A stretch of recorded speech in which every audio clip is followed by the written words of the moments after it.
Bonsoir et bienvenue sur Radioverse. Vous pouvez écouter notre web radio sur radioverse.fr, alors n'hésitez pas, foncez. Aujourd'hui, dans Précédemment, nous recevons Aloïs pour Sa bande dessinée Eclipsis. Merci d'avoir accepté notre invitation. Bonsoir.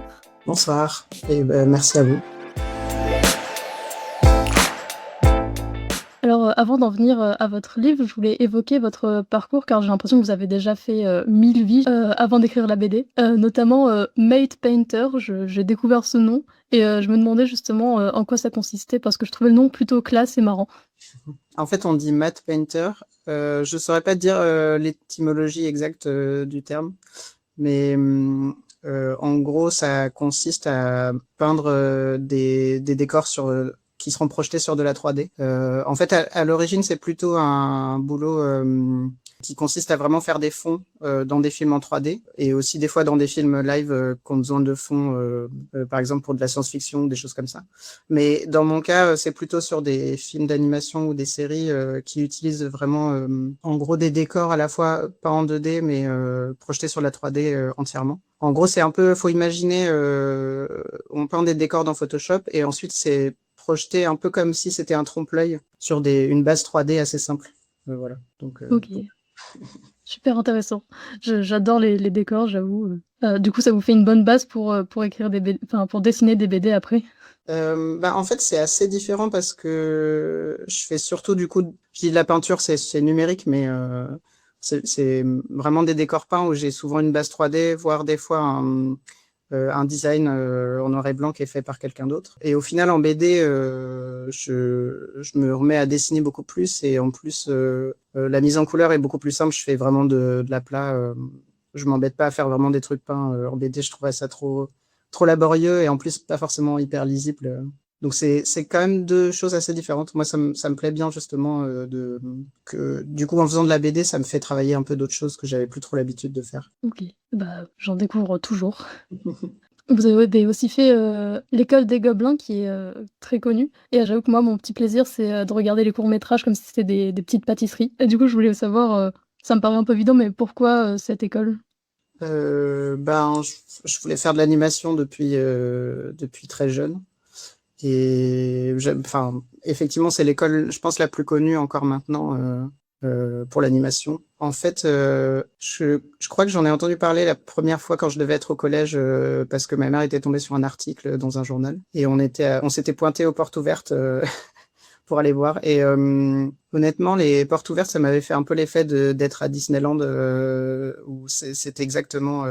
Enfin, ça faisait rêver, quoi. Et à partir de là, moi, j'ai fait des études d'art en fait dès le lycée. J'ai fait un lycée d'art appliqué. Et après, je voulais vraiment faire de l'animation, donc j'ai fait un DMA cinéma d'animation à Roubaix. Et ensuite, j'ai passé le concours des Gobelins, voilà, que j'ai eu la chance d'avoir, même si j'y croyais pas. C'était il y a longtemps. Félicitations. Et du coup, j'imagine que la bande dessinée et l'animation, c'est quelque chose qui vient de l'enfance, quoi, depuis toujours. Ouais, j'ai toujours été très monomaniaque. Même dans les milieux artistiques, je pense qu'il y a des gens qui se cherchent et qui ont des idées un peu différentes. Mais moi, j'étais très fixé dès petit. En gros, mes seuls centres d'intérêt quand j'étais enfant, c'était de lire des BD, de regarder des dessins animés et de dessiner, quoi. Donc, ça me paraissait logique de. En fait, j'avais conscience, je pense, assez tôt aussi que c'était des vrais métiers, qu'il y avait des gens qui faisaient ça. Donc, ça me paraissait logique et j'ai pas changé d'avis. Et c'était quoi votre premier souvenir de bande dessinée? Je pense que les plus anciens, c'est vraiment des classiques Tintin et Astérix. Chez ma mère, on devait avoir tous les Tintins. J'avais pas mal de Astérix aussi. Mais sinon, en fait, j'étais abonné à pas mal de magazines pour enfants. Il y avait toujours des petites BD dedans, entre deux articles, etc. Enfin, ouais, je pense que sous plein de formes différentes, j'ai eu très tôt accès à de la BD. Et chez mes grands-parents aussi habitaient à la campagne et la seule chose qu'il y avait à faire à côté de chez eux, c'était d'aller à la médiathèque. Et donc j'ai pas mal de souvenirs aussi de traîner dans le rayon BD de la médiathèque de chez mes grands-parents, où c'était beaucoup de vieux franco-belges assez à l'ancienne. Mais après là c'est un peu ancien, donc je me souviendrai plus de titres précis. Je lisais un peu tout ce qui me passait sous la main à ce moment-là. Mais ouais, ça remonte vraiment à, je dirais, école primaire. Et ça a continué de vous inspirer par la suite? Ouais, alors bah après, comme je pense beaucoup de gens de mon âge, je suis passé au manga. À partir du collège, j'ai découvert que ça existait. Enfin, je regardais déjà beaucoup de dessins animés japonais à la télé, dont je commençais à avoir conscience que c'était japonais justement et que c'était que précisément tous les dessins animés que je préférais étaient systématiquement japonais. Et du coup, quand j'ai découvert que ça existait en BD, mon cerveau explosait. Et, euh, et du coup, c'est devenu ouais, une grosse obsession collège, lycée, où j'avoue avoir complètement délaissé la BD franco-belge à ce moment-là. Mais voilà.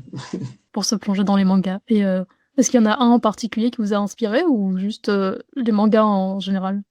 Euh, bah je lis un peu de tout. Enfin, maintenant, j'en lis un peu moins qu'à l'époque, mais je lisais vraiment tout, plein de choses. Mais je dirais, si je devrais en citer un qui est, je pense, est celui que je lis depuis le plus longtemps et qui continue à paraître aujourd'hui, c'est Hunter x Hunter ou Hunter x Hunter. Je sais jamais comment on dit parce que les gens disent l'un ou l'autre. Mais je sais pas si vous voyez, voilà, qui est une série très connue et qui est aussi connue pour être euh, sortir de manière très sporadique. C'est pour ça, je pense que c'est l'unique série que je continue enfin, qui continue à sortir alors que je l'ai découvert quand je devais avoir 11 12 ans. Et parce qu'il maintenant, il doit sortir un tome tous les 2 3 ans et encore, voilà. C'est Et je l'attends à chaque fois avec vraiment beaucoup d'impatience. Je comprends, j'aime beaucoup aussi. Et au niveau dessin animé, est-ce que vous étiez au niveau plutôt dessin animé français ou justement au niveau des animés japonais? Ou alors il y avait un peu de comics américains? J'ai jamais trop été très comics. Enfin, j'ai regardé quelques films de Marvel comme tout le monde, mais sans plus. Mais euh, là, pour le coup, en termes de dessin animé, des petits, j'étais vraiment euh, très fixé sur les dessins animés japonais, même avant de savoir ce que c'était. Euh, et je suis un peu plus jeune que la génération Club Dorothée, mais j'ai connu la fin, je dirais. Euh, et j'ai une grosse passion intense pour Digimon quand j'étais petit. Euh, et ouais, ça a duré quelque temps. C'est toujours très bien. J'avoue, je préfère Pokémon, mais C'était un peu le grand drame. Mais moi, j'étais vraiment seul face à ma passion et incompris dans la cour de récré. Ça a souffert de la comparaison, alors qu'en fait, en termes d'histoire, ça n'a pas grand-chose à voir. Je pense que les deux peuvent s'apprécier de manière différente. c'est sûr. Est-ce que déjà à cet âge, vous commenciez le dessin ou même à faire des histoires et des bandes dessinées? Hum, bah le dessin, c'est un peu le truc classique. Je pense que beaucoup de gens qui font du dessin de manière prolixe, c'est que enfin, tous les enfants dessinent euh, enfin, de manière assez naturelle. C'est juste que souvent à l'adolescence, on s'arrête et moi j'ai continué. Euh, Après, pour vraiment écrire des histoires et faire des BD, je pense que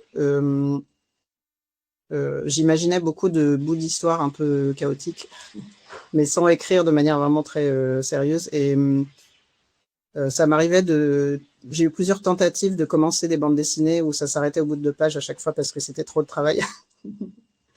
Donc, je dirais que mes vrais BD qui faisaient plus de 2 pages, ça a été beaucoup plus tard, euh, plutôt à la fin de l'adolescence, au lycée. Avant ça, c'était vraiment plus des tentatives un peu échouées. Je comprends, j'ai fait un peu la même. C'est beaucoup de Hem discipline, la BD, c'est vraiment très ingrat. Et j'ai vu qu'avant du coup de d'écrire Eclipsis, vous avez fait pas mal de fanzines et de bandes dessinées en ligne, si je dis pas de bêtises. Et bah, les fanzines, c'est quelque chose de quand même à part de la BD, même si ça vient énormément de la bande dessinée. Je voulais savoir quelle expérience ça a pu vous apporter en complément, on va dire, du monde de la bande dessinée. Bah, en fait, moi, j'ai commencé à faire des fanzines dans surtout des conventions de manga, animés, jeux vidéo, etc. Je En fait, j'avais des amis qui avaient un petit collectif que j'ai intégré quand j'étais étudiant, qui s'appelait Pin-Up à l'époque. Et en fait, au départ, on faisait surtout des fanarts, des petits goodies, des choses comme ça. Et on s'était mis en tête de faire un petit fanzine BD à un moment, qui a eu que 2 numéros. Et en fait, l'expérience m'avait bien plu, finalement, plus que de faire du fan art. Mais à ce moment-là, c'était un peu compliqué. J'avais l'impression que ça intéressait pas grand monde en convention. Maintenant, ça a beaucoup évolué, je trouve. Mais du coup, j'avais un peu laissé tomber après cette expérience, mais j'avais une amie qui m'avait parlé de plateformes en ligne, essentiellement anglophones d'ailleurs. Comme je sais pas si vous connaissez maintenant c'est une application de webtoon qui s'appelle Tapas, qui est une plateforme américano-coréenne, je dirais, qui à l'époque en 2015, je crois que j'ai découvert. Ça s'appelait Tapastic et c'était pas encore une appli. Ils visaient, en fait, ils essayaient de s'implanter à l'international pour faire du webtoon, mais à l'époque, comme le webtoon n'existait pas en dehors de la Corée, ils commençaient à essayer de recruter un peu des lecteurs et des auteurs via le webcomic, enfin la BD en ligne classique, format page, etc. Et du coup, une amie m'avait parlé de ça en me disant que genre c'est super, c'est un peu comme YouTube, mais pour la BD, tu peux poster ta BD, tu as des gens qui s'abonnent, qui mettent des commentaires, etc. Et c'était vraiment fait pour. Et du coup, on s'était mis en tête de faire chacun nos petites BD comme ça. Et à ce moment-là, je vois, ça me permettait en fait de tester des choses et je sentais que j'étais pas encore assez bon pour faire de la BD de manière pro. J'avais beaucoup de lacunes et j'étais très, comment dire, j'avais beaucoup de, comment on dit, self-conscious, je sais pas comment le traduire, mais euh, j'avais vraiment conscience de mes lacunes et j'étais très stressé à l'idée que les gens me jugent. Comme j'étais à ce moment-là, je bossais déjà dans l'anime et le fait de bosser dans un milieu artistique, ça peut facilement créer des complexes quand on teste des choses et qu'on considère qu'on n'est pas encore assez bon, d'avoir peur du jugement des collègues, des amis, etc. Et du coup, le fait de faire de la BD sur Internet sous pseudo, en plus sur une plateforme en anglais, je me disais, bah, je peux faire un peu tout ce que je veux, et même si c'est très raté, de toute façon, les gens que je connais le liront pas, et ça permet d'avoir un public extérieur et d'avoir moins de stress pour expérimenter un peu tranquillement, quoi. Donc, ça a été assez chouette pour ça. J'ai publié au moins pendant 4-5 ans régulièrement sur cette plateforme. Et, ça m'a permis ensuite de publier ça dans des petits fanzines et je me suis remis à faire des conventions plus tard. Et c'était une chouette expérience, quoi. Ça m'a vraiment permis de tester sans stress, quoi. Est-ce que du coup ça vous a permis de trouver un éditeur plus facilement pour votre bande dessinée ou est-ce que vous aviez été contacté justement et repéré grâce à ça? Ben en fait, plus ou moins, ça a été un mix de plusieurs choses. En fait, j'ai été contacté, c'est pas moi qui ai contacté directement euh, d'éditeur, mais c'était via une amie que je connaissais depuis l'école, qui bosse aussi dans l'animation et qui venait de signer avec Dargo, du coup pour le label Combo qui était en préparation à ce moment-là. Et en fait, eux, ils cherchaient d'autres auteurs un peu dans le même profil, un peu soit des gens qui venaient de l'anime ou qui n'avaient pas encore publié, mais qui avaient un style un peu hybride, manga, BD, etc., comics. Et du coup, elle leur avait filé plein de contacts de gens qu'elle connaissait qui faisaient de la BD en amateur ou qui étaient intéressés, etc. Mais moi, elle m'en avait pas parlé à ce moment-là. Et du coup, j'ai été contacté par Johan Faumont, qui était assistant éditorial chez Dargo à ce moment-là, qui, en fait, par du coup l'intermédiaire de mon ami, a eu mon compte Instagram et il est allé voir un peu ce que je faisais et notamment, il est allé regarder les BD que j'avais publiés en ligne. Et donc ça a été, disons que ça a aidé, mais c'est pas directement par ça, il serait pas tombé dessus par hasard, quoi. Pour revenir un peu sur tout ce qui est du domaine de l'animation, je disais que oui, c'était intéressant et que c'était un domaine dans lequel vous vouliez travailler quand vous étiez petit. Est-ce qu'il y a un dessin animé en particulier ou enfin en manga, j'ai déjà posé la question, mais un dessin animé qui vous a mené vers cette école des Gobelins ou c'était juste l'ensemble de l'animation qui était intéressant? Ah, question difficile. euh, Bah, pour les Gobelins spécifiquement, je dirais pas. Enfin, c'est plus que comme je voulais faire de l'animation et que c'était une école d'anime, ça me paraissait logique. Après, de manière générale, j'étais vraiment plus attiré par l'animation japonaise, mais en fait, c'est plutôt la formation que j'ai fait juste avant, mais je suis resté qu'un an en fait en DMA cinéma d'animation. Je crois que ça s'appelle DNMAID maintenant, qui est une sorte de BTS où ça a été un peu un premier pas dans l'animation. Or, juste pour le plaisir, quoi. Enfin, où j'ai commencé à m'ouvrir un peu à d'autres choses. Et, euh, et je pense que j'ai un peu élargi ma culture à ce moment-là et aussi de savoir comment ça se passait en France, quel genre de projet existait en long métrage ou en série, etc. Mais je dirais qu'avant, après, je pense que les Gobelins ont toujours eu un peu cette réputation de gens qui vont bosser chez Disney ou DreamWorks, etc. Donc probablement que ça me faisait un peu rêver à l'époque, mais en réalité, j'étais quand même plus à fond sur l'animation japonaise, plus que l'animation américaine, même si j'aimais bien comme tout le monde. Et je sais pas si à l'époque, en fait, il y avait déjà des anciens des Gobelins qui étaient partis bosser au Japon, mais je sais pas si j'étais au courant à l'époque. Mais ça me paraissait, dans ce que je voyais des travaux des élèves, je pense qu'il y avait un peu de tout. Donc, ça me semblait être une possibilité, en tout cas à ce moment-là, d'avoir un pont entre les deux, quoi. Bon, je suis parti un peu, j'ai dérivé de la question, mais je- Oui, non, non, mais j'ai l'impression qu'il n'y avait pas une œuvre en particulier qui vous a fait mener plus vers l'animation à ce moment-là. Est-ce que vous liez l'animation au fait d'écrire et de raconter une histoire ou pour vous c'est différent? Alors, je dirais que pour moi, maintenant, professionnellement, c'est différent dans le sens où je j'ai pas l'ambition d'être réalisateur ou scénariste pour de l'animation. Je pense que quand j'étais plus jeune, ça pouvait être, je pouvais me projeter là-dedans ou me dire que c'était euh, un médium justement pour raconter des histoires qui étaient intéressants, mais au final, je trouve que, comment dire, l'animation, c'est vraiment une grosse machine, contrairement à la BD, où c'est des grandes équipes, c'est vraiment du travail d'équipe de manière un peu industrielle. Et pour vraiment raconter une histoire à soi, ça nécessite d'être vraiment, comment dire, à l'origine du projet, en tant que réal ou scénariste ou co-scénariste, etc. Et c'est pas des postes qui m'intéressent tellement dans l'animation spécifiquement. Je pense que je suis pas fait pour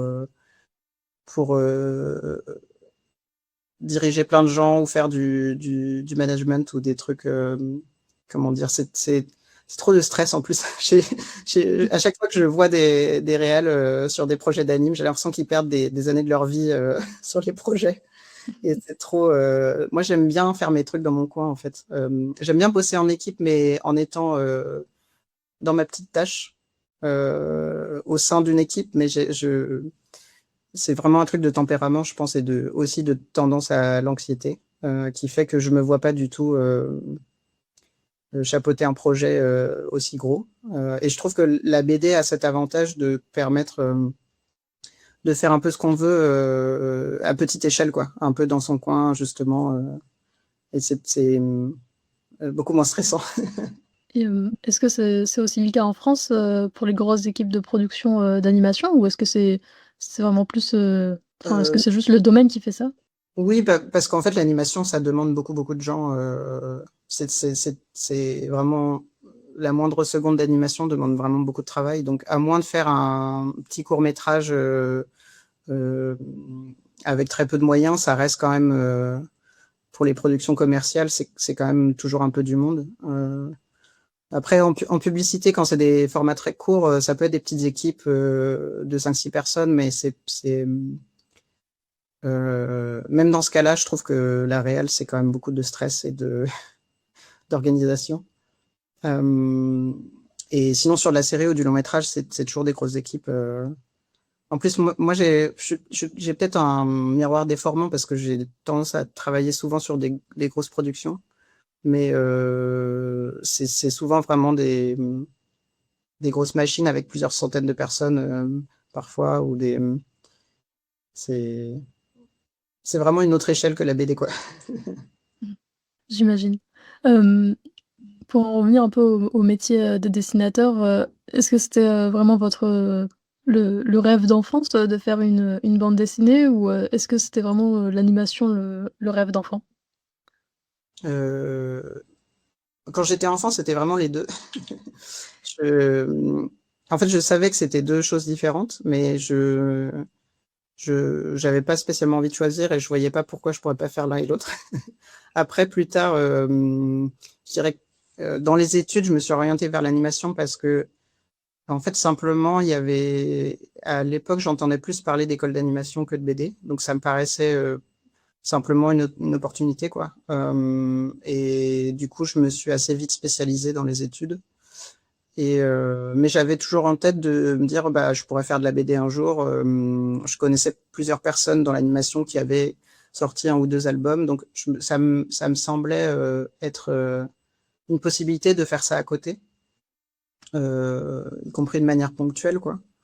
Mais disons que à la base, j'avais pas spécialement envie de choisir. Je me suis vraiment orienté dans l'animation pour des questions pratiques je connaissais des écoles et des formations et ça me paraissait aussi plus euh, professionnalisant dans le sens où ça me paraissait plus concret euh, pour trouver du travail et gagner sa vie, quoi. Ce qui est vrai, je veux dire, concrètement, c'est beaucoup plus, même si c'est compliqué l'animation en ce moment, ça reste plus facile de gagner sa vie en travaillant dans l'anime qu'en faisant de la BD. Donc, finalement, je suis content d'avoir fait les choses dans ce sens-là, même si c'était pas forcément une stratégie très consciente à l'époque.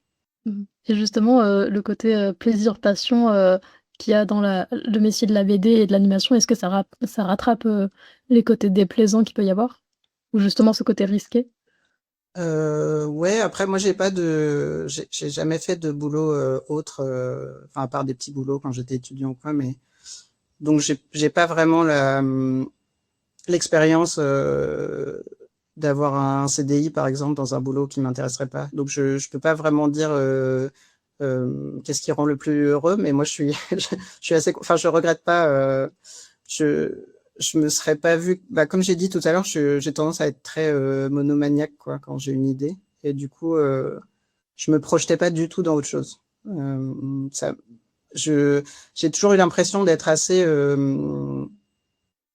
médiocre dans beaucoup de choses et le dessin c'était la seule chose qui m'intéressait vraiment et où j'avais l'impression d'être capable de faire des choses quoi.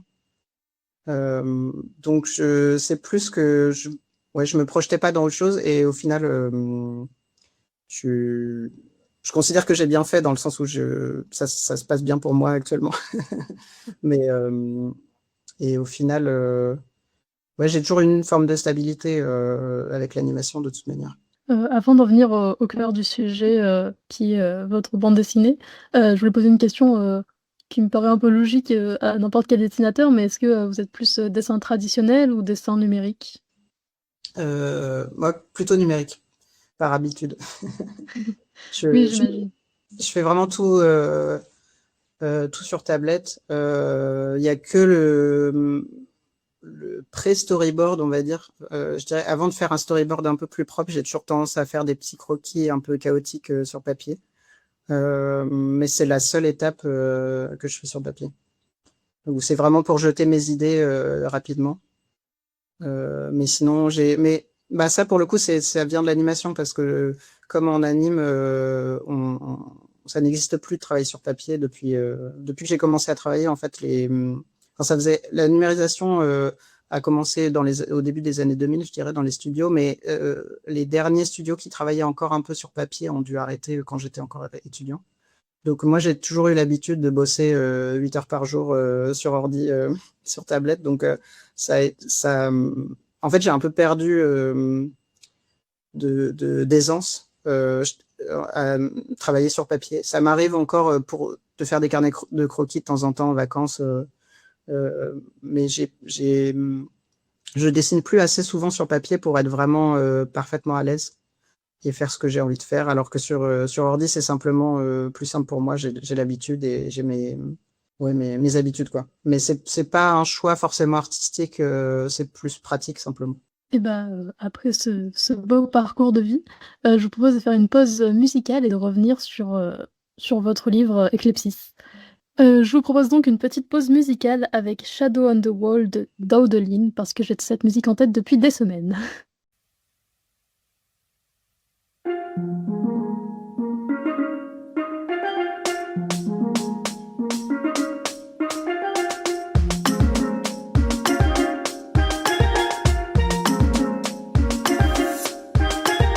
Dis au pas ni temps, où t'es piquant, pour t'arriver trouver, dans ton tout comprend. La vie c'est devant, pas ni dans ton vent, mais au pas ni temps, tout paraît pas con. Belle musique en son cas, du monde pas bon, doit vous bonjour, priez l'angoisse jour. You all that you want, shadow on the wall, did your eyes ever see a setting sun? You all that you want, take a look around, shadow on the wall, did your eyes ever see a setting sun? Take a look around.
De retour sur Radioverse, n'hésitez pas à nous suivre sur nos réseaux sociaux, la nuit du dimanche et Radioverse of Multiverse. Nous sommes toujours avec Aloïs et on va maintenant rentrer dans le vif du sujet avec votre BD Eclipsis, le tome 1 du moins, parce que je n'ai pas encore eu le tome 2 entre mes mains.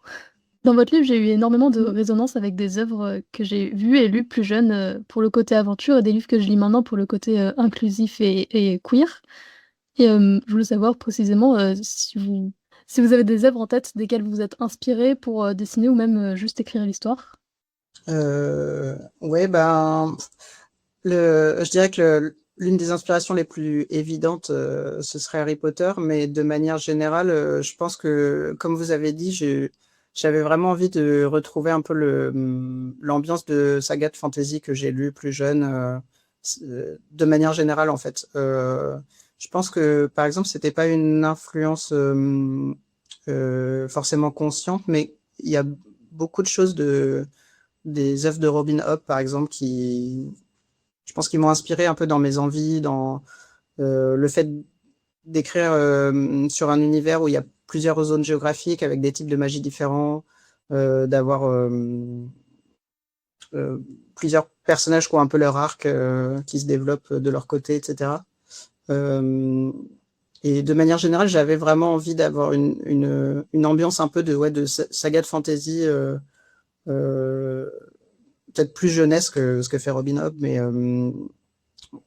qui parle un peu à ma nostalgie un peu pour tout ce genre d'univers et d'avoir un truc un peu ouais, qui était un peu un truc un peu cocon pour moi, parce que d'autant plus que c'était mon premier projet de BD de manière pro, etc. Et donc c'était plus simple pour moi de partir dans un univers familier qui me faisait vraiment envie pour partir de là et développer des choses un peu différentes, mais ça me rassurait, quoi, même psychologiquement, parce que c'est c'est quand même un gros projet, un peu un marathon. Je savais que ça allait durer longtemps. Et, et voilà. Après, sur les aspects plus visuels, je pense que je dirais que le Château des Étoiles, par exemple, d'Alex Alice, c'est un truc qui m'a pas mal inspiré, ou bon, même si j'ai pas la maîtrise qu'il a visuelle, mais ça me plaisait un peu ce genre d'univers un peu steampunk, mais pas forcément très technologique finalement, parce que j'ai voulu rester dans un truc plus soft euh, et ouais, moins grandiloquent, plus à petite échelle, quoi. Euh, et voilà. Après, je pense que j'ai mis un peu de shonen dedans, enfin surtout dans le tome 1. C'est un peu différent pour la suite, mais le concours d'entrée, c'est clairement un peu le concours de Hunter, ou, ou même, enfin, il y a plein d'autres shonen où il y a ce type de concours et d'épreuves. Mais et d'ailleurs je pense à un truc précisément de Hunter x Hunter où je cherchais justement des idées d'épreuves pratiques, et je trouve ça hyper dur. Enfin, c'est pas un truc qui me vient naturellement, les trucs d'action et de stratégie, etc. Et en fait, enfin, je trouve que il y a pas mal d'auteurs de manga qui ont ces trucs un peu que je trouve génial, de mélanger des jeux ou des trucs hyper banals de la vie quotidienne et de s'amuser à en faire des trucs d'action. Enfin, typiquement, il y a une scène, enfin, il y a une séquence de balle aux prisonniers dans certains tomes de Hunter x Hunter qui est hyper épique et qui fonctionne super bien pour expliquer des trucs de techniques de combat dans cet univers. Sur une partie de balle aux prisonniers, ça paraît hyper bête, mais ça fonctionne super bien. Et du coup, c'est un peu un truc, disons que j'ai essayé à ma modeste échelle de scénariste débutant. C'est un truc un peu que j'ai essayé de reprendre justement pour le concours, où c'est vraiment une épreuve un jeu de capture the flag. Je sais pas si vous connaissez. J'ai joué à ça en colo pas mal quand j'étais petit, quoi. Et, Oui, le attrape l'étendard. c'est ça. Et voilà, bref. C'était une anecdote un peu random. Quand vous parlez de Harry Potter, est-ce que ça peut être un peu une sorte de contre-pied par rapport aux prises de décision de l'artiste, et du coup une sorte de réadaptation des codes de l'enfance, enfin des œuvres de l'enfance? Ouais, bah, je pense qu'au tout départ, c'était pas forcément volontaire, dans le sens où je pense que au moment où j'ai commencé à avoir l'idée, je sais pas si ces positions étaient aussi publiques aujourd'hui.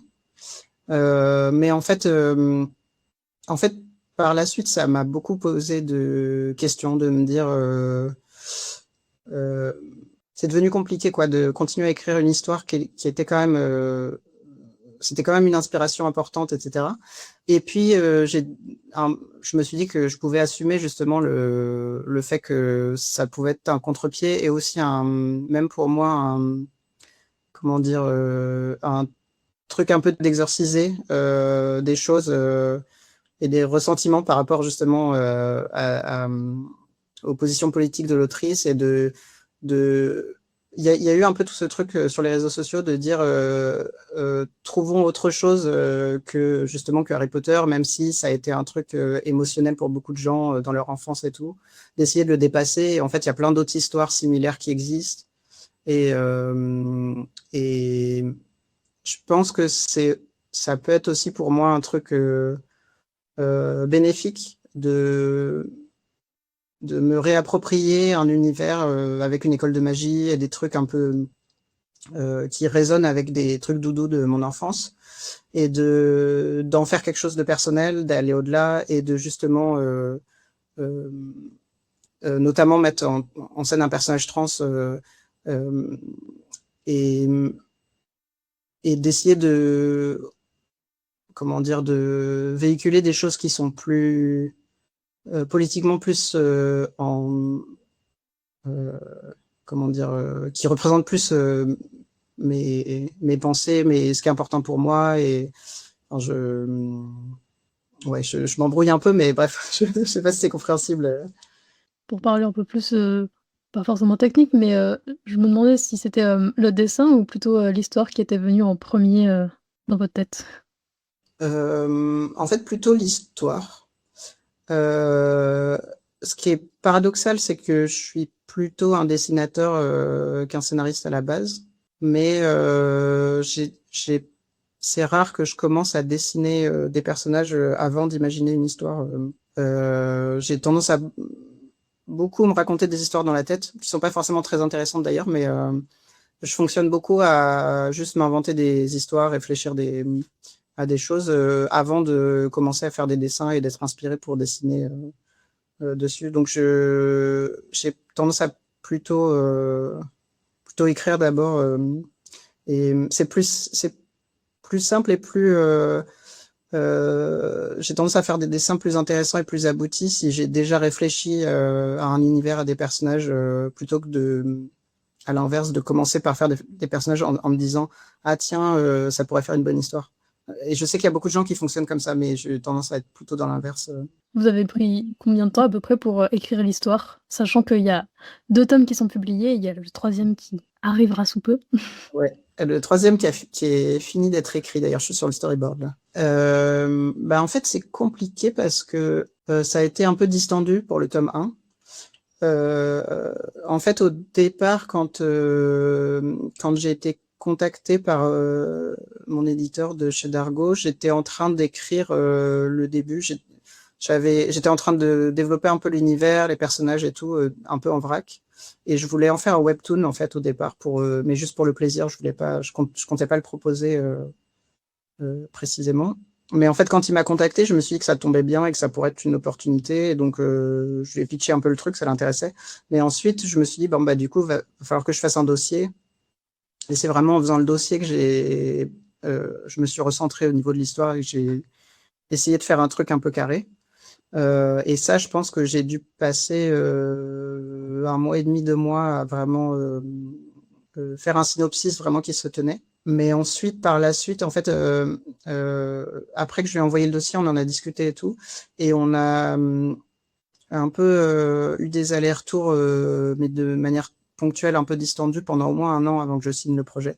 Donc pendant ce temps, moi j'avais repris du boulot en anime, j'ai essayé de retravailler un peu l'histoire, je lui avais renvoyé des séquences storyboardées en plus, et il me faisait des retours dessus. Donc j'ai un peu en dilettante détaillé l'histoire au fur et à mesure. Ça n'a pas été un temps donné où je me suis dit de tel mois à tel mois je vais écrire toute l'histoire. Donc ça a été vraiment sur le temps long, un peu en pointillé. Et au moment où j'ai signé pour le tome 1, j'avais vraiment le scénario terminé, je crois, du tome 1, avec les dialogues et tout. Mais ça s'est fait vraiment sur du temps long, un peu à droite à gauche, quoi.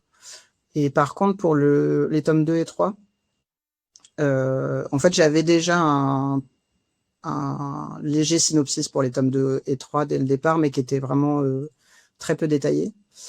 Et en plus j'avançais, plus je me disais que ce que j'avais prévu pour le tome 3 me plaisait plus parce que c'était trop simpliste et j'avais un peu évolué, quoi.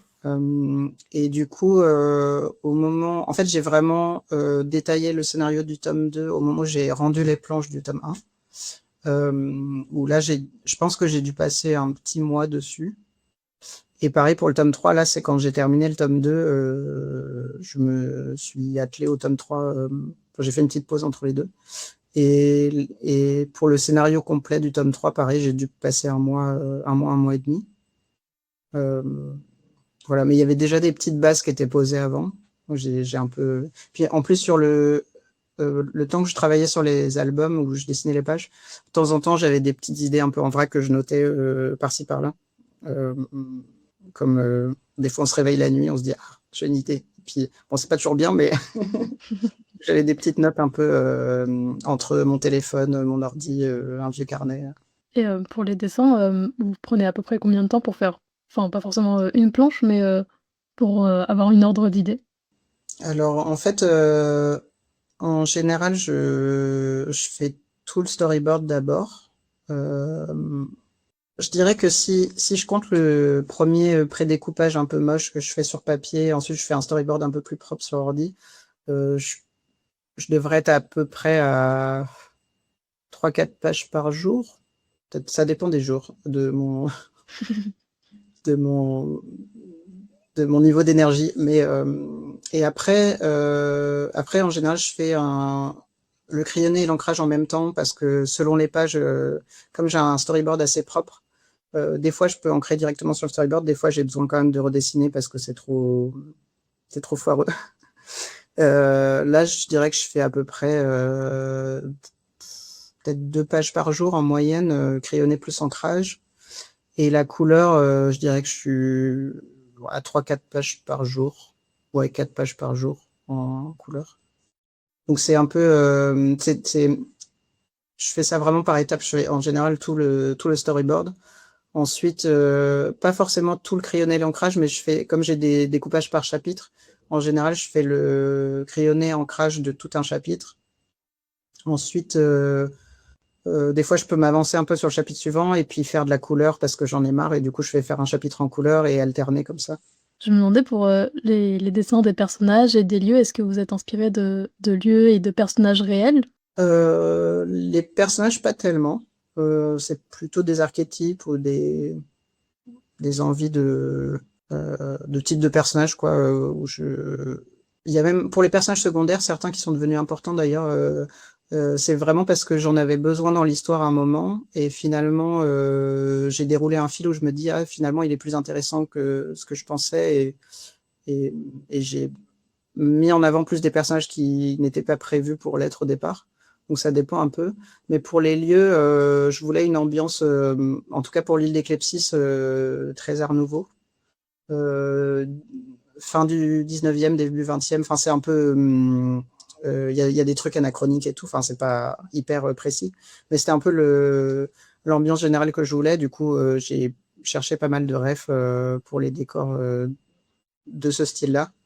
J'ai d'ailleurs découvert ce qui me paraît peut-être un peu bête parce que je pense que c'est très connu, mais je connaissais pas du tout Bruxelles et en fait j'ai découvert que il y a beaucoup de bâtiments Art Nouveau là-bas et parce qu'en fait à chaque fois que je tombais enfin il y a beaucoup de refs que je récupérais, et je me suis rendu compte que c'était que des trucs à Bruxelles. Donc j'y suis allé après, mais après coup du coup, entre le tome 1 et le tome 2. Mais donc il y a pas mal d'éléments de Bruxelles que j'ai trouvé intéressants. Je les ai pas réutilisés tels quels, mais c'était un peu un hasard. En fait, je cherchais surtout des immeubles Art Nouveau et des ambiances ou des vieilles rues de Paris. J'ai regardé beaucoup de photos, de vieilles photos en noir et blanc du début du 20e à Paris pour le côté faubourg, un peu vieille boutique, etc. Voilà.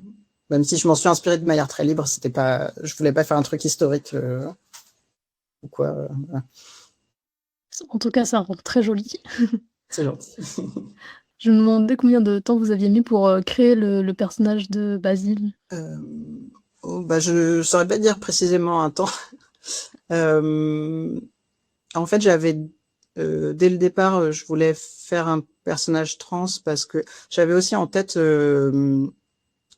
d'ailleurs en termes de référence, j'y repense maintenant, mais avec une amie, on avait un peu une passion commune à un moment pour soit les dramas coréens ou les vieux mangas qui ont des héroïnes qui se déguisent en garçons pour faire des trucs, ça dépend des scénarios.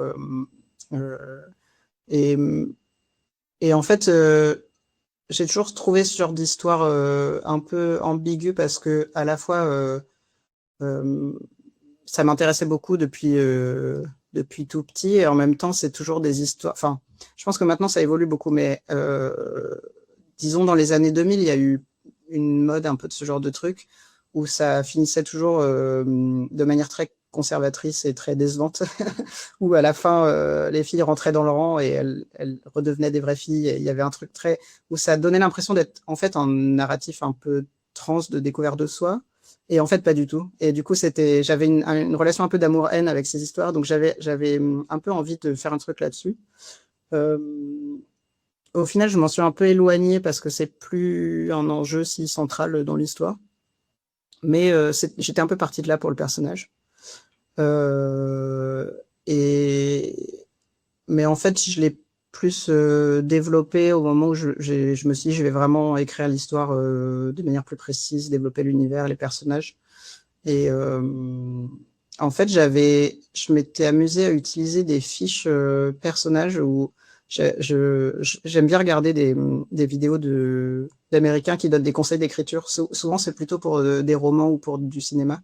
Mais il y avait une fille qui avait fait des fiches que je trouvais assez pratiques sur comment se débloquer pour développer des personnages de manière efficace et utile, sans, par exemple, c'est pas, on s'en fiche de savoir c'est quoi leur couleur préférée ou quelle taille ils font, mais c'est plutôt quel est leur but dans la vie, de quoi est-ce qu'ils ont vraiment besoin, pourquoi est-ce qu'en fait ils ont besoin de ça. Il y a un peu un truc de faire la thérapie du personnage. Et c'était un peu des questions précises comme ça. Et ça m'avait pas mal débloqué pour démarrer tous mes personnages principaux. Essayer de leur trouver un arc narratif qui soit intéressant et qui puisse aussi s'intercaler les uns avec les autres. Donc j'étais un peu partie de là. Et en fait, ça s'est fait un peu rapidement à ce moment-là. Après, j'avais fait des fiches comme ça, un peu détaillées pour mes personnages principaux, mais en fait, je m'y suis pas tenu forcément de manière hyper rigide. Ça a un peu évolué au fil du temps. Mais ça avait été assez rapide. Je saurais pas dire exactement, mais j'avais dû faire ça sur quelques jours, même si j'avais déjà un peu l'idée floue du personnage plus tôt, quoi. Mais Pour revenir sur la question de la transidentité dans le livre, est-ce que, la manière de le montrer, de l'expliquer, c'était le premier choix, de mise en scène envisagé? Parce que j'ai récemment, lu pas mal d'œuvres avec des persos, trans ou, non binaires où c'est pas forcément, expliqué, ou alors d'autres où c'est clairement, dit et montré, de manière très bienveillante, où, le personnage dit juste, «Bah, maintenant je suis trans» et hop là, les gens passent à autre chose et ça prend l'histoire de 2 cases. Bah, en fait, ça a été un peu compliqué pour moi de savoir comment le montrer, à quelle place ça devait avoir dans l'histoire. En fait, comme de toute manière l'histoire partait un peu de là, dans le sens où comme le point principal qui fait démarrer l'histoire, c'est que le personnage est coincé dans un endroit où il peut pas continuer à pratiquer la magie en tant que garçon. Il est dans un endroit où il y a que les femmes qui peuvent pratiquer la magie, donc c'est ce qui le pousse à partir. Et du coup, c'était obligé d'être, comment dire, le point devait être abordé de manière frontale pour que l'histoire démarre, quoi. J'avais fait une première version du chapitre 1 où c'était un peu expédié. Et en fait, j'en avais discuté avec mon éditeur à ce moment-là sur lui il trouvait que c'est plus que le village où vit Basile au départ aurait pu être comment dire un peu plus montré sa vie au quotidien, etc. Et du coup en développant un peu plus, effectivement en installant un peu les choses de manière plus posée, quoi.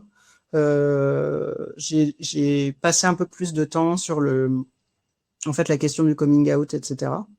Mais je trouve que ça fonctionne mieux pour donner un peu d'intensité au démarrage de l'histoire, quoi. Sinon ça faisait un peu expédié de manière un peu artificielle. Ou je pense aussi que j'avais envie d'éviter la question parce que moi-même je suis très mal à l'aise par rapport au coming out. C'est un truc que je trouve que c'est un exercice horrible à faire dans la vie. C'est vraiment très ça met mal à l'aise tout le monde, je déteste ça. Et en fait, j'avais envie de l'éviter dans la BD parce que ça me mettait mal à l'aise. Et au final, je me suis dit, il faut que je le fasse et que je me confronte au truc. parce que quelque part, en fait, je sais pas comment les gens le lisent,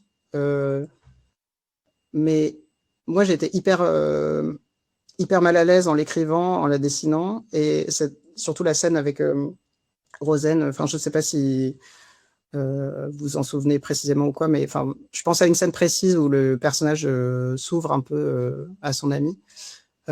Et en fait, je pense que cette scène, elle est plutôt assez mignonne, entre guillemets, dans le sens où c'est un moment un peu émouvant qui se passe plutôt bien au final. Mais je l'ai vraiment écrit et dessiné en étant super mal à l'aise. Et en même temps, je me suis dit, c'est important que je mette de mon malaise là-dedans. Enfin, c'est aussi un truc de vécu, quoi, qui est réel. Je pense que la plupart des gens qui doivent faire un coming out sont hyper mal à l'aise vis-à-vis de ça, et c'est compliqué pour tout le monde. Et du coup, finalement, je suis pas mécontent de l'avoir abordé malgré le fait que c'était compliqué. Après, je sais pas si je l'ai bien fait ou pas, mais en tout cas, je suis content de ne pas avoir esquivé le truc, quoi. Oui, c'est vrai, je me rappelle d'une scène assez douce, entre les 2 amis, mais je comprends le côté malaise, du coming out, en tout cas. Et au-delà des questions, de genre, il y a aussi des questions, d'appartenance à un territoire, si je me souviens bien. Basile fait face à une île qui le rejette quand il arrive sur, Eclipsis, par rapport à ses origines. Et pourquoi l'impliquer dans tant de difficultés et d'épreuves? Bah, en fait, ça me semble être logique de se dire qu'il arrive dans un endroit qu'il connaît pas, où il a pas les codes. Il arrive un peu tout frais de sa campagne, et ça me paraissait logique, quoi, qu'il y ait un minimum de conflit vis-à-vis de ça. En plus de ça, j'avais en fait pas mal envie d'aborder des questions de classe et de mépris de classe, de difficultés d'échelle sociale au sein de l'île, et je trouvais ça intéressant que lui il se retrouve en fait, c'est une petite île où c'est une grande ville, mais en même temps ça reste une île, donc tout le monde se connaît un peu, et lui il arrive un peu dans cet univers de l'extérieur, et au final je trouvais ça logique d'entremêler un peu tout ça, de créer des conflits avec ça.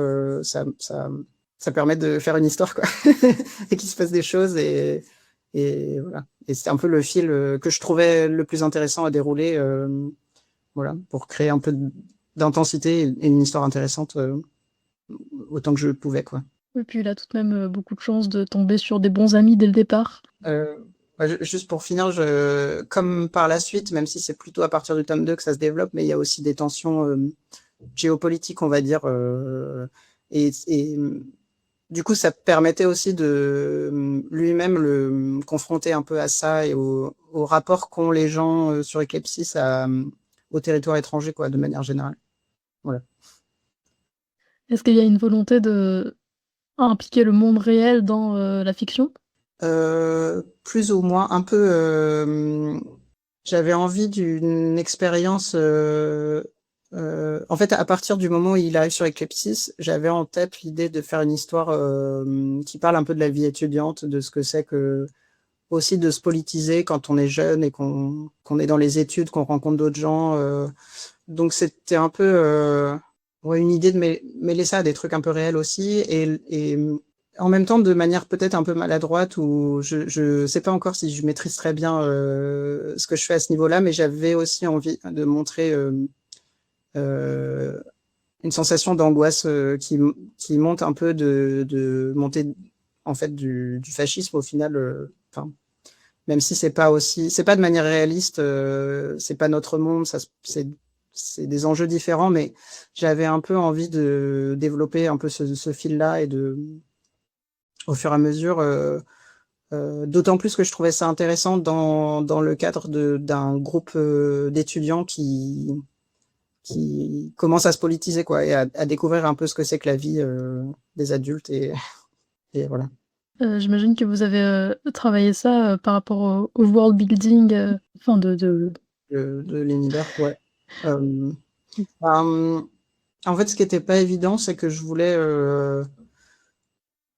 créer des conflits un peu géopolitiques, mais à une échelle réduite. C'est-à-dire que je me disais que je pouvais pas me lancer dans un truc déjà simplement en termes de taille, mon histoire est déjà très dense pour de la BD, c'est trop. Et donc j'ai essayé de me restreindre quand même à pas partir dans tous les sens. Et en plus de ça, je pense que je m'estime pas encore assez bon enfin j'ai pas assez d'expérience en écriture pour vraiment aborder des conflits hyper complexes et avec des ramifications vraiment réalistes et poussées. Et du coup, je me suis dit, je vais essayer de me restreindre à des choses assez simples, mais qui permettent de mettre les enjeux que j'ai envie. Et déjà, au niveau géographique, l'histoire se passe entre 3 territoires, pas plus. Je parle pas de ce qui se passe au-delà, on ne sait pas du tout le monde au sens large. Il y a vraiment un empire, un territoire plus rural, on va dire, là où il y a les sorcières, et il y a l'île d'Éclipsis entre les deux, qui se retrouve un peu au centre de ce truc. Et, et c'était une manière de garder les choses de manière circonscrite et avec des conflits relativement simples, quoi. Parce que je me disais que ça me permettait de maîtriser un minimum ce que je faisais, tout en abordant les questions que je voulais et en créant des enjeux un peu dramatiques plus grands que les personnages qui sont finalement des petits étudiants qui n'ont pas forcément les mains sur tout ce qui se passe. Et voilà. Ça me fait un peu penser à Anna et l'Entremonde, la façon d'avoir une seule île, ou en tout cas pas beaucoup, mais où il y a un conflit très très petit avec juste un seul grand méchant. Bah, je l'ai pas lu, mais je vois tout à fait la BD. Et ça fait partie de la liste des BD que j'aimerais bien lire, parce que ça a l'air super beau. Ah, je le conseille beaucoup. Et oui, pour revenir un peu plutôt au graphisme, je me demandais, enfin au graphisme et même à la manière de créer l'histoire, je suis souvent demandé ce qui était le plus long dans la BD, de trouver le bon design pour un personnage, trouver le vêtement qu'il va porter, sa maison, qu'est-ce qui paraît le plus long dans tout ça?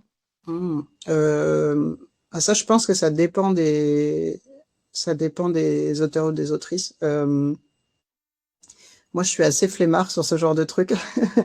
J'aime pas réfléchir trop longtemps au design.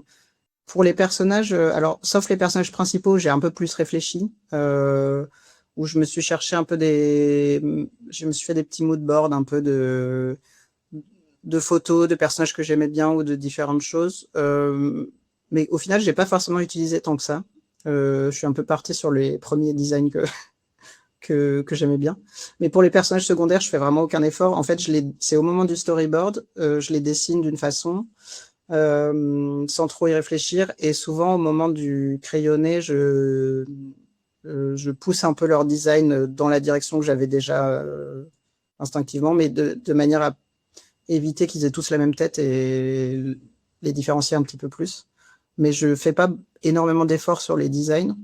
Et pour les costumes et les lieux, en fait, je me fais des mood boards. J'aime bien regarder plein de photos de références, de choses que j'aime bien, et je me fais des petits dossiers de références.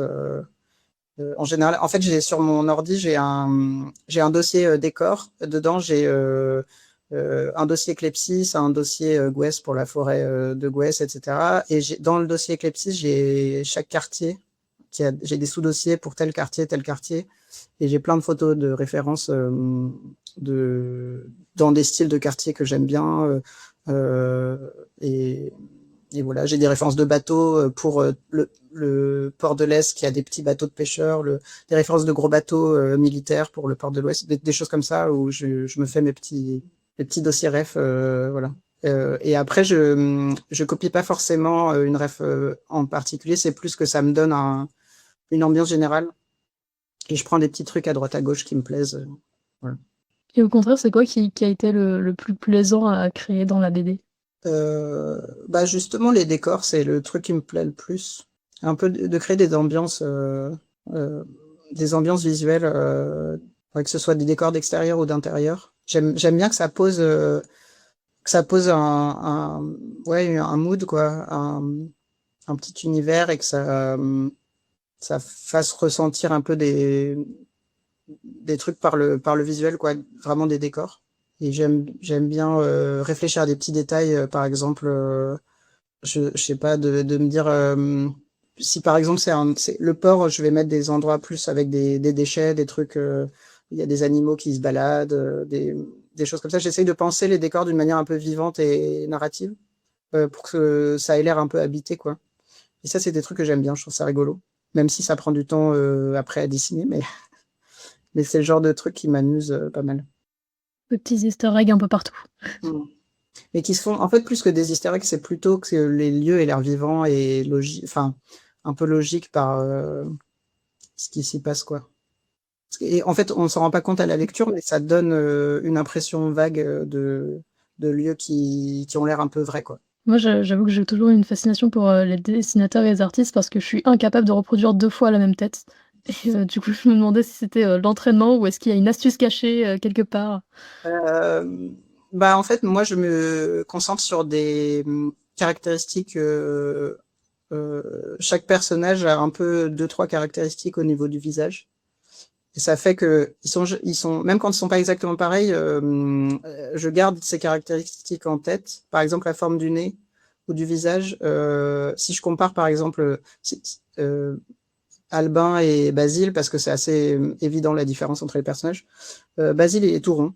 Il a un nez rond. Il a une tête un peu plus ronde. Il a des gros sourcils, des yeux un peu ronds, etc. Je garde ce truc en tête de il est plutôt rond et il a un nez assez large et bien rond. Et à partir du moment où je garde ça en tête, pareil, le fait qu'il a des sourcils épais et plutôt courts sur les côtés, c'est des caractéristiques comme ça, je les garde à chaque fois et en fait on le reconnaît, c'est du trucage, quoi, en gros. Et Albin, à l'inverse, il a le visage long et un peu anguleux au niveau des pommettes et il a des traits très fins, il a un nez très fin, des sourcils extrêmement fins, ce genre de choses. Même au niveau des yeux, il a juste des points à la place des yeux, alors Basile a des gros ronds. Enfin, c'est des petits détails comme ça, très caractéristiques et simples à faire, qui font que même si, en fait, je me concentre pas sur le fait qu'ils soient exactement similaires, c'est plus, je garde ces trucs-là en tête. Et voilà. Et même pour les personnages secondaires, j'ai tendance à retenir comme ça quelques spécificités où je fais attention à ça quand je les dessine et ça permet de faire illusion facilement. Et j'avais vu pas mal de vidéos comme ça surtout sur la manière de dessiner de Pixar, mais est-ce que vos dessins, enfin les traits des personnages, ça correspond au caractère de chacun, à la personnalité de chacun, ou juste c'est parce que ça rend joli? Pas de manière consciente en tout cas. Je pense qu'il y a probablement des choses inconsciemment. Le fait que Basile il soit un peu tout rond, je pense que c'est aussi il y a un côté un peu timide, pas forcément tant que ça, mais il a un côté un peu timide, il débarque, il est un peu naïf, etc. Et je pense qu'inconsciemment c'était logique il a un côté aussi un peu enfantin. Ça, c'était aussi par rapport au fait que qu'il soit trans, et je trouve ça, enfin, c'est un peu un truc marrant que en début de transition, la plupart des hommes trans ont l'air d'avoir 12 ans et demi. C'est un truc un peu classique, quoi. Donc j'avais envie de mettre ça, garder un côté un peu enfantin. Ce que j'essaye de changer pour la suite, mais c'est pas évident, j'ai du mal du coup à me faire évoluer comme j'ai envie, mais bref. Mais en tout cas, la plupart du temps, j'y réfléchis pas de manière très consciente. Mais je pense que ça doit probablement inconsciemment jouer un peu. Par rapport au système de magie, comment il a été construit par rapport à l'histoire et aux personnages? En fait, là aussi, je suis un peu flemmard et j'avais pas envie de développer un truc hyper précis. Mon but, je sais pas à quel point j'ai réussi ou pas, mais mon but, c'était de donner l'impression que c'était réfléchi, sans que ça le soit trop. Et Ça donne l'impression, en tout cas. c'est couleur. Mais en gros, pareil, c'est un peu comme l'histoire des visages. J'ai des grands axes. Et du coup, j'essaye de rester sur ces grands axes où, en gros, les règles basiques, c'est que les sorcières, je veux qu'elles aient une magie qui est, bon, de manière un peu cliché, plus tournée vers la nature, mais aussi qu'elles mettent en jeu leur corps et que ça soit un truc plus corporel. Elles se transforment, elles utilisent des éléments de leur corps, ça peut être des larmes, même de la salive, des choses comme ça, que elles utilisent aussi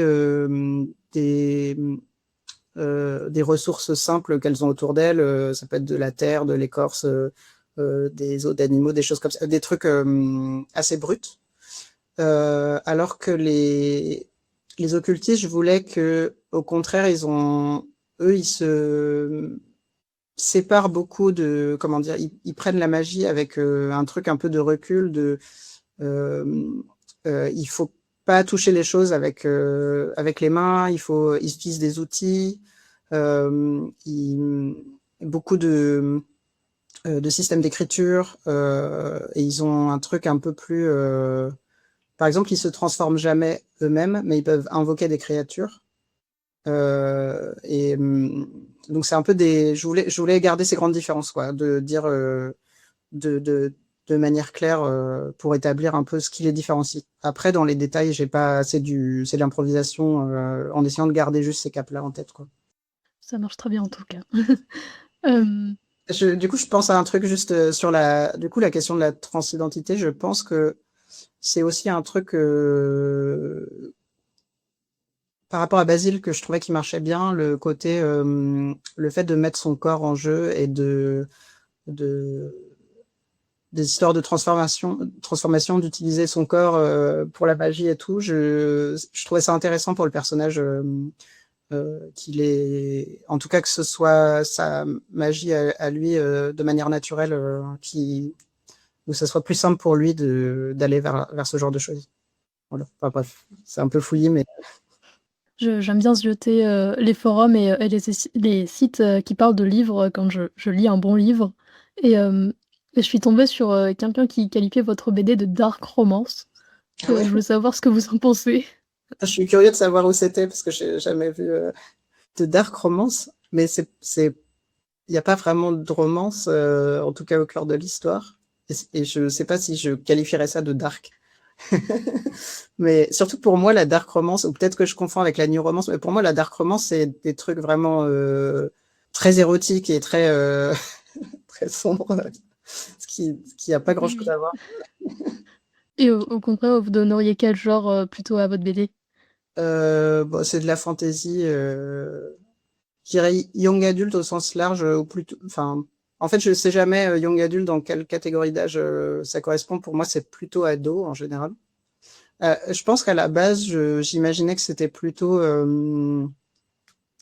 un public plutôt lycéen, mais en fait, après avoir discuté avec des libraires, une fois que c'est sorti, en fait, ils les conseillent plutôt à des collégiens, parce que effectivement, je pense que j'ai un style de dessin qui fait plus jeunesse que, enfin, de manière pas forcément volontaire, quoi.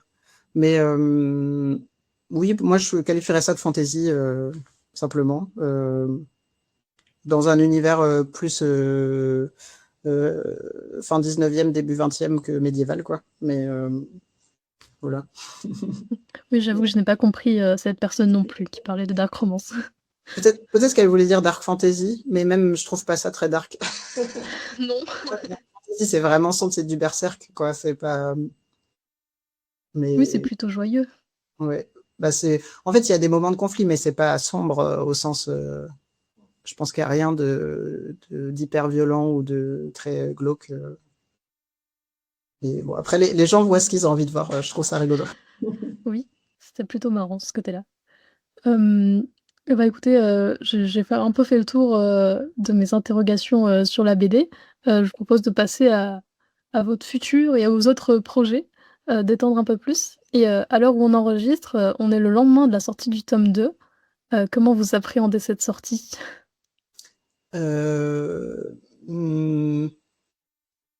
Avec un peu de stress. En fait, je sais pas trop à quoi m'attendre parce que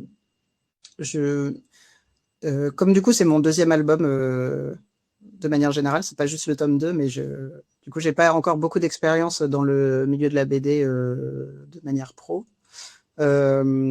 J'ai du mal à savoir si il va être aussi lu par exemple que le tome 1. Dans la mesure qu'on dit souvent que les séries ça baisse avec le temps, enfin avec le nombre de numéros.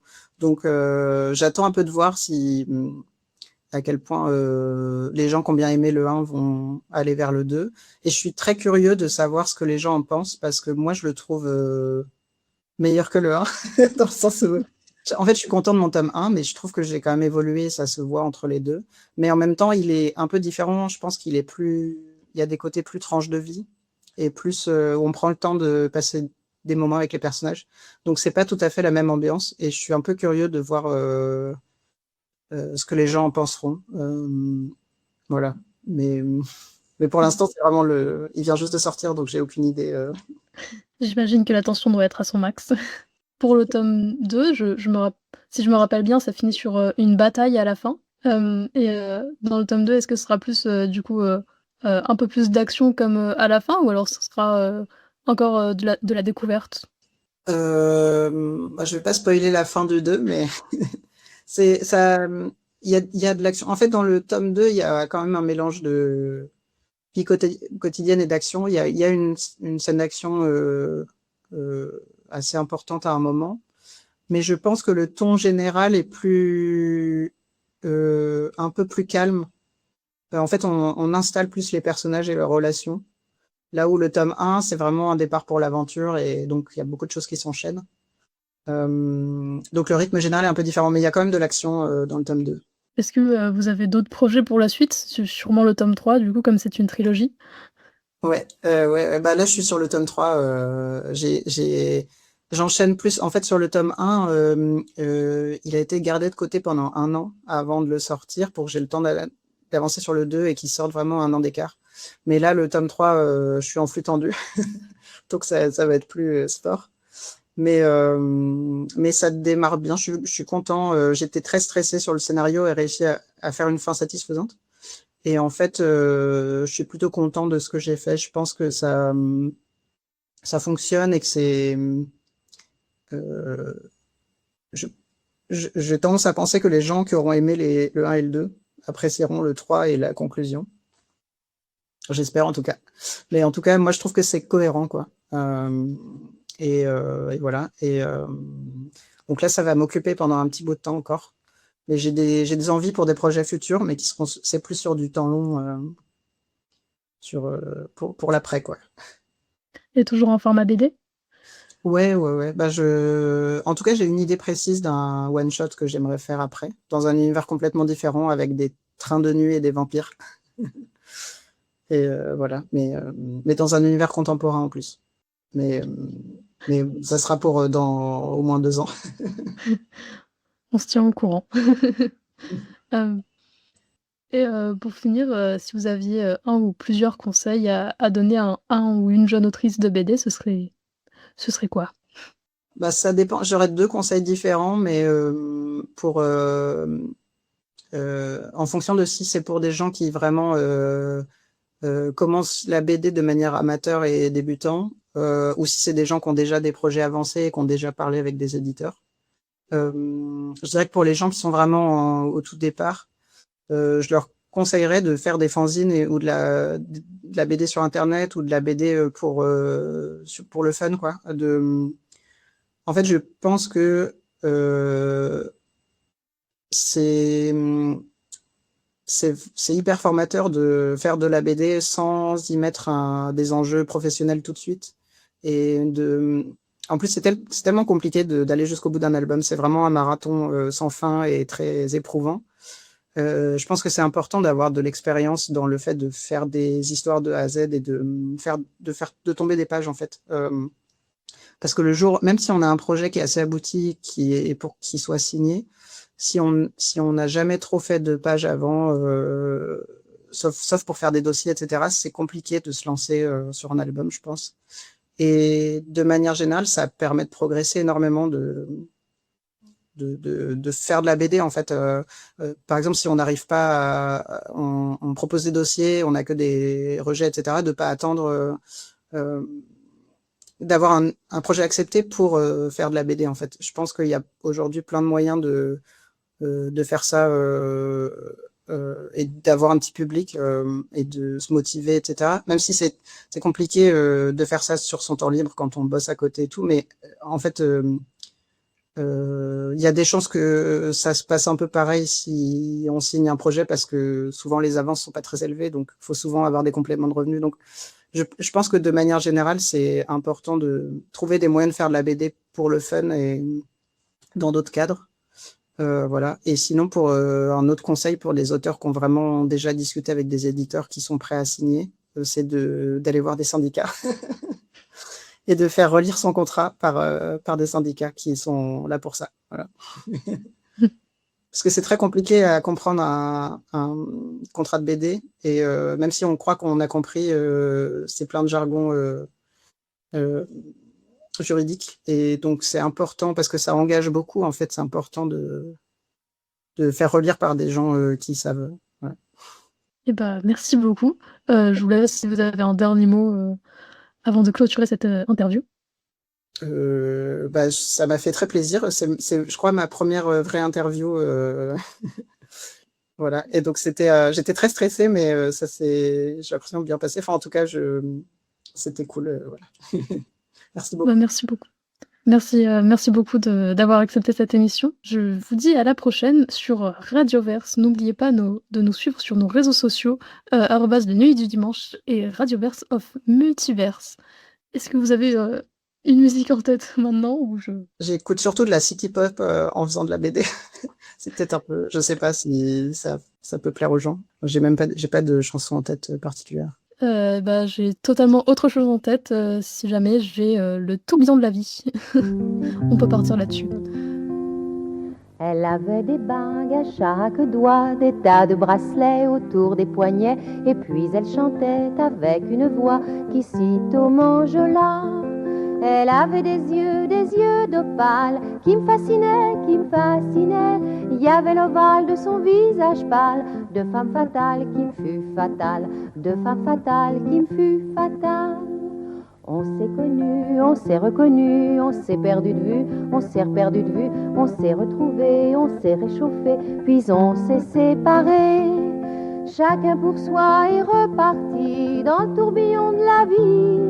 Je l'ai revu un soir, aïe aïe aïe, ça fait déjà un fameux bail, ça fait déjà un fameux bail.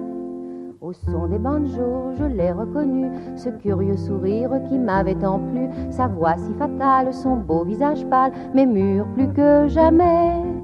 Je me suis saoulée en l'écoutant, l'alcool fait oublier le temps. Je me suis réveillée en sentant des baisers sur mon front brûlant, des baisers sur mon front brûlant. On s'est connus, on s'est reconnus, on s'est perdu de vue, on s'est reperdu de vue, on s'est retrouvés, on s'est réchauffés, puis on s'est séparés. Chacun pour soi est reparti dans le tourbillon de la vie. Je l'ai revue un soir, ah là là, elle est retombée dans mes bras, elle est retombée dans mes bras. Quand on s'est connu, quand on s'est reconnu, pourquoi se perdre de vue, se reperdre de vue? Quand on s'est retrouvé, quand on s'est réchauffé, pourquoi se séparer? Alors tous deux on est repartis dans le tourbillon de la vie. On a continué à tourner, tous les deux enlacés, tous les deux enlacés, tous les deux